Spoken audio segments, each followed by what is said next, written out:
It's the Andy Griffith Show, Facts and Trivia, with your host, Bob Snap.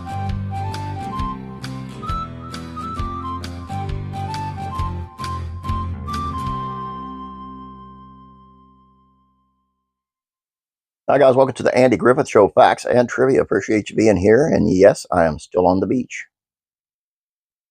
Today's video is on Andy Griffith's What It Was Football. Catapulted him into stardom. And if you've never heard what it was football, go look it up on YouTube. Hilarious. Let's take a look. Early in his show business career, Andy Griffith was doing what he could to gain experience. Tried to get gigs anywhere he could just to get up in front of a crowd. Exhausted personal and professional connections and hoped that anyone anywhere would get him onto a stage. In the spring of '52, after quitting a job at Goldsboro High School, Andy was traveling and performing when and where he could. In his haste, he booked a show to entertain a group for which he had already performed. That earlier performance was still too recent to repeat in anything he'd already done. It was a critical juncture. Andy couldn't let his crowd down for fear of ruining his burgeoning reputation. And Andy and Don, another author, Daniel DeVise, compiles the details of what would become a crucial piece of Andy Griffith history. I didn't have but one show, Griffith recalled, lamenting his lack of preparation. While he traveled through, he was able to piece together a brand new monologue that grew from his memories of football games with Chapel Hill Marching Band.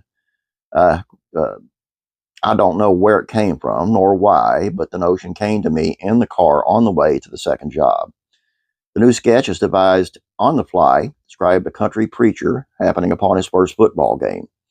And I looked down and I seen 5 or 6 convicts running up and down and blowing whistles. And I seen 35 or 40 men coming running out one end of the great big outhouse down there. And friends, I seen that evening that fullest fight that I'd ever seen in my life. Andy Griffith's first repeat customer responded with delight to his new story. Further performance refined the hastily written monologue until it was perfect. That same summer, Andy showcased a tale and performance in front of a dinner gathering. Shortly thereafter, he was introduced to a man named Orville Campbell, who was keen to make a record of the monologue. Trouble followed. Campbell, in his attempts to get the story to tape, would bring a microphone and recorder to each of Andy's shows. However, because he was such a natural orator, Andy wasn't used to sharing the stage with a microphone and would freeze up in its presence each night. 5 times the duo attempted to record the monologue, but to no avail. Finally, a good performance was captured at the convention of the Jefferson Standard Life Insurance Company in September of '53.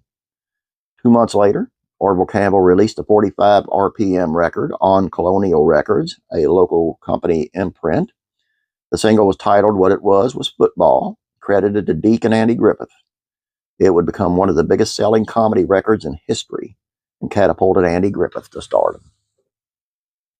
And again, if you have not listened to that or watched it on YouTube, go look it up. It's very funny. You'll get a kick out of it, I promise. That's all I have for you. Hope you guys enjoyed this. I'm going to go back and jump in the ocean again. Don't you guys work too hard. God bless. Be praying for you.